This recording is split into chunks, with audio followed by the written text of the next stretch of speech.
বীৰ লাচিত থানাৰ সাংগঠনিক সচিব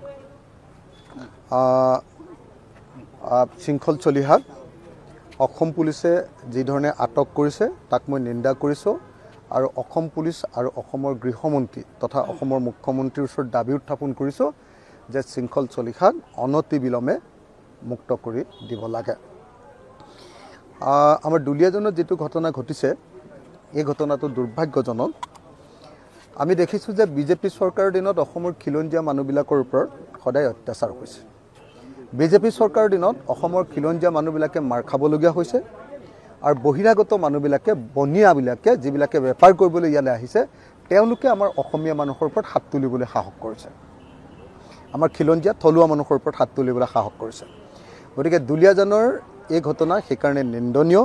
মই সেইকাৰণে দাবী উত্থাপন কৰিছোঁ যে অনতিবিলম্বে শৃংখল চলিহাক মুক্ত কৰাৰ ব্যৱস্থা কৰিব লাগে। মুখ্যমন্ত্ৰীৰ ওচৰত দাবী জনাইছোঁ।